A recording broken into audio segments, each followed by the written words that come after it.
Welcome back. This is Joel Duff. Today I want to talk about evidence of limited hadrosaur migration. Things young Earth creationists never told you about the geological column. I came across an article about using strontium analysis, isotope analysis to understand migration. Now, strontium analysis has been used to understand human migration in the past, but this was a really interesting application to studying the migration of dinosaurs from the Cretaceous period. And it got me thinking about another another video that I briefly skimmed not too long ago by Matt Powell. Matt Powell's kind of Kent Hovid's sidekick. If you don't know who Kent Hovid is, all you need to know is he's one of the sort of out there fringe young Earth creationists who has never been afraid to make very bold statements. So Matt Powell is following in that great tradition, and here he has best proof of Noah's flood. With a title like that, of course, you have to click on it and say, like, what is the best proof of Noah's flood? And he goes on to talk about dinosaurs and how there's so many dinosaurs buried in mud, and how could that happen other than a global flood? And somehow that's the best evidence of a global flood. So I want to challenge that particular assumption or statement or claim that this is the best proof of Noah's flood. And I'm going to do that by looking at this hadrosaur stuff. But before I get to that, let's just delve into a little bit of as background so you'll understand the context here. Young Earth creationists claim that all dinosaurs were buried in a single global flood event. And that flood event is then responsible that depending on which creationist you talk to, and I have another video that talks about, what parts of the geological column were the result of a global flood, and young Earth creationists can't agree upon this. But let's take the Answers in Genesis model, which is probably the most popular. In there, they're indicating here that the flood was responsible for all of this portion of the geological column from the Cambrian all the way up to the end of the Cretaceous. And what we're interested here is the age of the dinosaurs. That's my blue box, right? So the Cretaceous here is the age of the dinosaurs, and we're going to be looking at hadrosaurs, which lived in the Cretaceous period. Or, when I say that, a young Earth creationist say, well, they didn't really live in the Cretaceous, right? They lived before the flood, but they were preserved in the global flood rock record. So they would say before the flood, dinosaurs were around, and then this flood caught them up, and somehow they got transported and laid down on the very top of the flood rock record. And all these other layers of rock below them don't contain any hadrosaurs. That in itself is a challenge for young Earth creationists to explain why certain types of organisms or their remains are only found in certain places in the geological column. But that's another story for another day. Here we don't want to talk about why hadrosaurs where they are in the geological column. We want to look at some specific evidence that suggests that they lived in a Cretaceous period as parts of herds that lived in a natural environment. And the fossil record actually demonstrates that versus the fossil record demonstrating that it's all just a chaotic set of assemblage of deposited debris from a large global chaotic flood.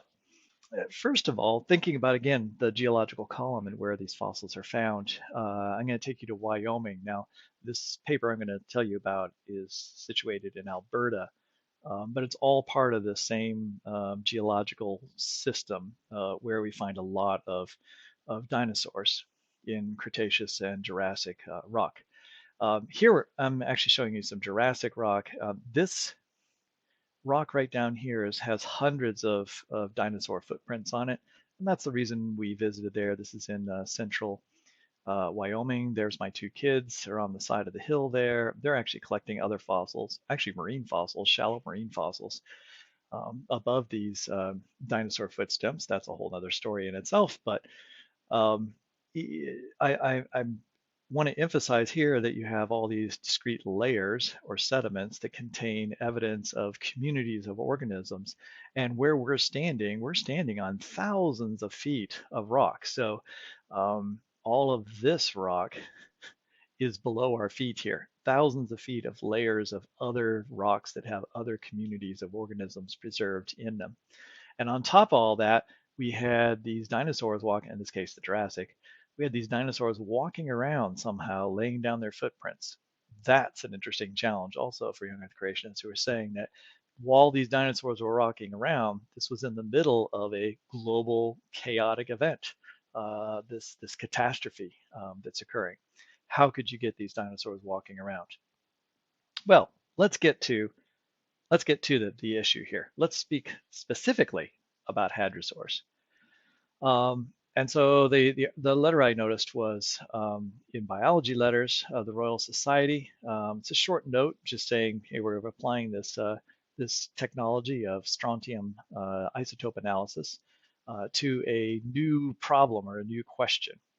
And so new application of strontium isotopes reveals evidence of limited migratory behavior in the late Cretaceous hadrosaurs by David F. Terrell and colleagues, published in 2020. Now, I'm not going to go through the details of what strontium analysis is. Here's all you need to know. When you eat food and you drink water, it has different isotopes of strontium in it. Those different isotopes of strontium come from the environment. The environment is the various rocks in the environment that you're in have different ratios of strontium. And so there's different, as I said, different isotopes of strontium. And so there's ratios of different isotopes in everything around us. Now, if you were to, and this type of analysis is used to look at human migration. So say you lived hundreds of years ago in a particular valley in some place on Earth. The water in that valley that feeds the different plants and animals that live there, the water would be exposed to the different types of bedrock in that area, and that would result in a particular ratio of strontium isotopes. That ratio of strontium isotopes, those atoms, would become incorporated into your enamel in your teeth as your teeth are growing and developing. And once your teeth have matured, they pretty much are locked into place. And so you would have that ratio of strontium isotopes in your teeth at that point. So if you came along later and collected someone's tooth, you could ask the question, where were they when that tooth was forming, right? Where did they live? And if you collected a skull and took the teeth out and looked at the strontium isotopes, did that analysis, and you were to find that all of their teeth, which had grown at different stages of their life, early life, at least you'd be looking at the first 20 years of their life, and you found out they all had the same ratio, and that ratio matched with other individuals and other organisms that lived in that particular area, you would have very strong evidence that that individual had actually grown up and lived in that particular valley for their entire life. As opposed to you collect you find their skull and you do an analysis and you find out that their ratio is very different than other organisms living in that place.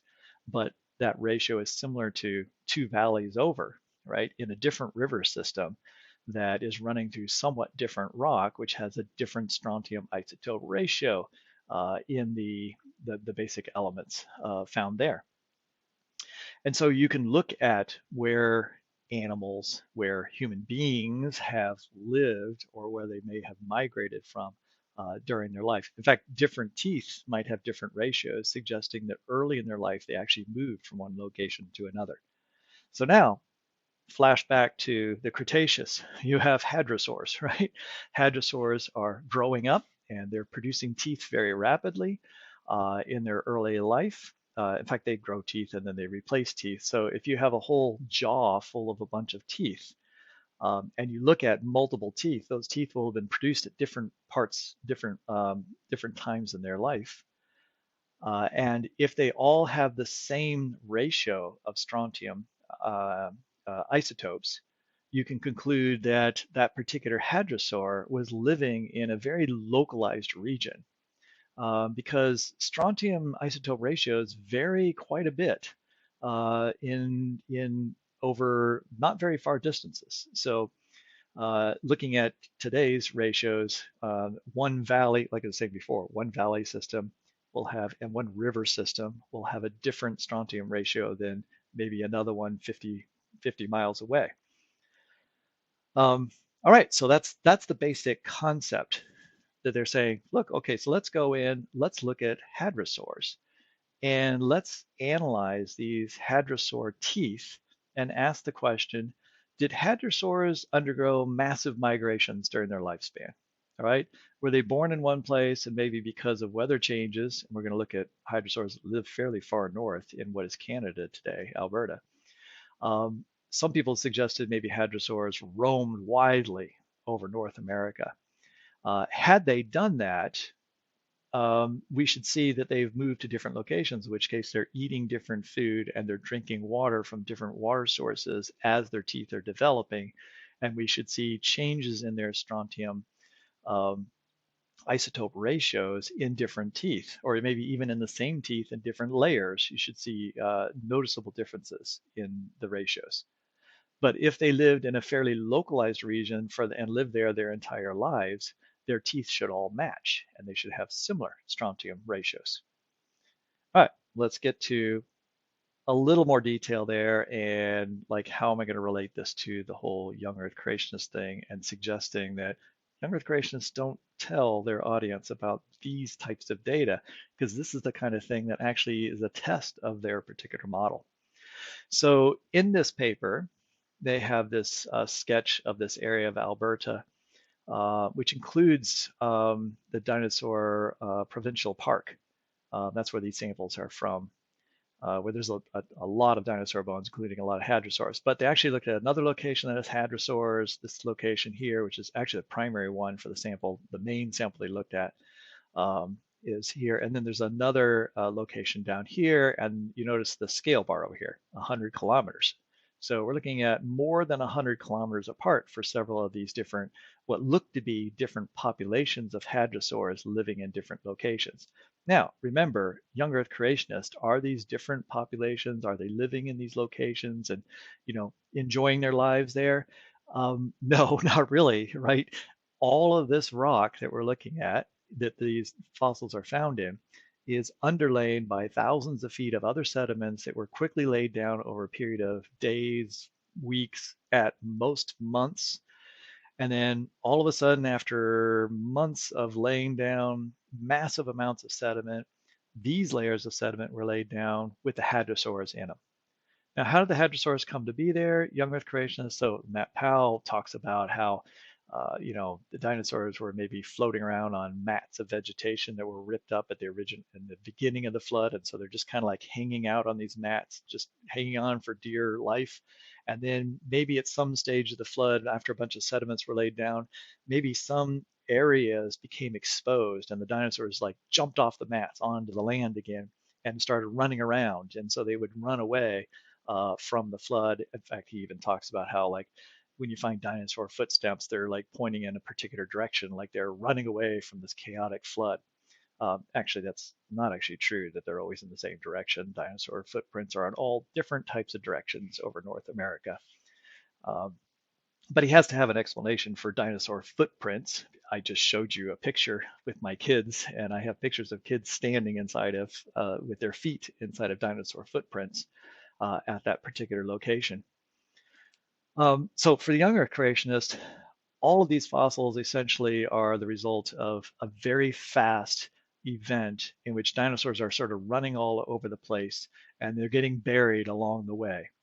And so what does the young Earth creationist model predict then? It would predict that these dinosaurs, ones that are here aren't necessarily all related to each other as a single family. They won't all necessarily come from a single place. They have thousands of feet of other sediment below them. They've been hanging out on rafts this whole time. And so these dinosaurs are just should be a random assemblage, right? It's just a random assemblage of individuals that are just running for their lives. They shouldn't be in family groups with young ones and old ones. They should have gotten scattered and so forth, right? Now, a lot of those things I just said aren't true. We see patterns in the fossil record. We see nests. We see that they laid eggs. We see that they live in communities and so forth in the fossil record. Of course, he doesn't mention any of that in this proof, this best proof of global flood. But I'm more interested now in this very specific example that young Earth creationist explanation or flood geology just doesn't accommodate. So we're looking at the strontium analysis. If these were in 100 miles apart and parts of, and this is what's here, these different river systems. So reconstructing the geography of the land in the Cretaceous based on what we see in the fossil record, we can say that there were probably different river systems running into what was a shallow sea running in the middle of the United States and North America. And along each of those river systems, there would have been locations that would have been ideal for hadrosaurs to live. And so these might have been different populations of hadrosaurs living in different communities in different river valleys. Now, if they're in different river valleys, the river valleys are cutting into different mountains that are going to have different strontium ratios. Then the food they're eating as they're living there and the water they're drinking is going to influence the strontium ratios of their found in their teeth. And so this is the hypothesis. This is the prediction that if hadrosaurs, oh, well, let's step back. They hypothesized maybe these different groups of fossils that are found in these different locations, maybe they represent different groups of hadrosaurs, but maybe they're migrating back and forth one to another. Like there's high interconnectivity between these populations. In fact, maybe these hadrosaurs all migrate way far north during the summer, and then they come back south in the winter, and they just happen to have died and been preserved in different locations at different times. The other hypothesis is that maybe hadrosaurs didn't really move around that much. Maybe they have a limited area, that they lived, they grew, they died in roughly the same geographical region. The strontium analysis should be able to distinguish between those two hypotheses. So what they did was they needed another measure of what strontium ratios are in the Cretaceous. And they needed a measure of organisms that likely would be very local, like organisms that would be in a particular river, but not necessarily be in the other river or different populations in another river. And so let's go to here. In figure 2, this upper part of figure 2, over here we have the ratio of strontium 87 to strontium 86. So those are two different isotopes that are measured. And so the numbers here are the ratios. And we see that there are other small theropods which wouldn't have been thought to have migrated large distances. We have crocodiles, and a gar is a fish. All right, so living in the river there. And what they found at this one particular location is we found pretty consistent, well, let's see here, pretty consistent. In other words, all these different animals had a small range at that particular, the fossils that were found there, they actually got teeth from these different organisms from fossils and look at the enamel, get the strontium ratios from those, and they discover that, yeah, the strontium ratios are in a very small range. The small range tells you these animals haven't lived in multiple different locations. They have lived at that particular site. Right? They lived in that river system. They lived around that river system and ate the food and the plants that had those ratios their entire lives. You see how the fossil record actually speaks to, this type of evidence speaks to a community of organisms that consistently was together. This is not what you'd predict you would see. This is not what you would expect to see in a global flood that is just scattering stuff throughout the fossil record. But this wouldn't be interesting if every single location, right, had the same ratios, but they don't. So if you come down here, we see that these are the locations. Now the colors represent locations, and so each location and inside of these bars are these organisms. All right, so these organisms, except the hadrosaur, are all found inside of here. So all the organisms at this location fit within a range. All the organisms at this other location fit in a different range, which slightly overlaps, but not much. What about this location? So the same types of organisms and fossils take their teeth, they have different, in a different location, they have a different ratio. And so this is consistent, again, with what I was just saying, that you have groups of organisms that were isolated over time in those two locations. Again, not what you would expect from the global flood scenario, where you wouldn't expect this distinction between two things that are 50 kilometers away, and maybe between two individuals, but not certainly between a community of organisms that show a consistent ratio of strontium isotope ratios. So now, what about the hadrosaurs? Here's the hadrosaurs right here. Now, this is interesting because the hadrosaurs have a larger range, and they're a large organism, which we think could travel fairly far. But their range still doesn't, if you look at this one right here, 7085, 7080, 7085, that's well above the 7070 right up here. And so this population, which is not too far away, about 100 miles away, doesn't overlap with the range of the hadrosaurs. But the hadrosaurs also have a larger range of strontium ratios in their teeth. So one tooth might have had the ratio of this area. So in other words, it was produced while they lived there, but they may have also ranged out. And what do they estimate? The paper estimates that this range represents about 80 kilometers. All right, 80 kilometers in any particular direction, which would go far enough out to sort of meet other somewhat different water systems, which would have different strontium ratios. But on the other hand, it doesn't go far enough that they would have gone all the way over to, say, a whole different mountain system and different valley system, where there would have been a radically different strontium ratio. And the hadrosaurs over there, which they did look at other hadrosaurs in other locations, those hadrosaurs had distinct strontium ratios that were more similar to populations of other organisms in that same area.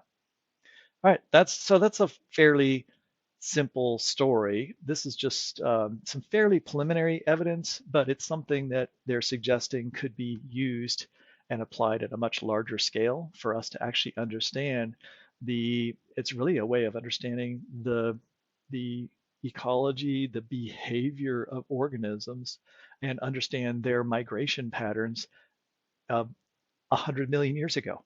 All right, isn't it? I mean, I think that's really fascinating that we can think of these types of techniques and apply them to time so far in the past. Of course, all of this, is kind of nonsense within the young Earth creationist point of view, because nothing about their behavior, what they would have done, none of this could understand something about the Cretaceous period. And it doesn't make sense to ascribe these differences to some pre-flood world, because you wouldn't know where they would have lived or anything about that particular environment. Again, a very consistent piece of data that fits with the existence of a different world 100 million years ago, in which hadrosaurs were living in community with other organisms, met their demise in local flood situations or windstorms or whatever, and preserved their bones for us to see and get our teeth so that we could do these types of analyses. Yeah, so that's the story of hadrosaurs in this location. I expect we'll see many more publications in the next 4 or 5 years that use this type of analysis, and I think that will build a larger and larger story. We'll be able to look at it over much larger areas and eventually begin to get ideas of how different animals were related to each other in terms of different population groups, how separated they were, how much interconnectivity they might have had based on these strontium isotope ratio analyses. My name's Joel Duff. Thanks for listening. If you enjoyed this video and want to hear more things like this, then hit the subscribe button. I'll be back with another episode of This Week in Creationism in a couple days. There's been some interesting stuff going on, and I look forward to talking about it. Bye-bye.